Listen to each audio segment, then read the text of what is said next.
Jodie was confused. He thought at one point, I'll change sexes.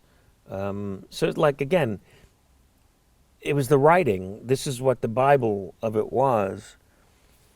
So it's nothing I was totally comfortable with or that I understood at the time, about becoming a woman. But that wasn't in our lexicon. Transgender was not in our world 41 years ago. So I had a tough time with it anyway. So he tries to take himself out, swallows a bunch of pills, as I recall, and excuse me.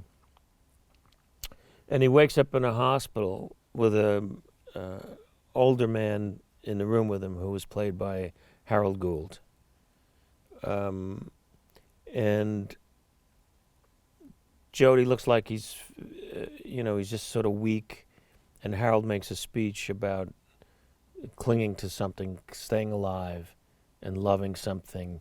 And you may not have love now, but you will, as Jodie's eyes closed. And that was the cliffhanger for the episode, Right. as I remember. Yeah. And you didn't know, did Jodie die? And no, it was show 9. I'm not going anywhere. It was, but I remember, the show took those chances. but there was something beautiful in the performance there. It's very subtle, but it's really some masterful acting, Billy, because in that moment, there's a smile from Jodie that my dad and I connected to, and we were like, he wants to live. Mm-hmm. He found something in this speech from Harold Gould that made the character want to live. And I just saw the kind of acting on this sitcom that elevated the form. Well, I haven't seen that in 40 years, but I remember it. I remember it was the first time I cried on camera, and it just came.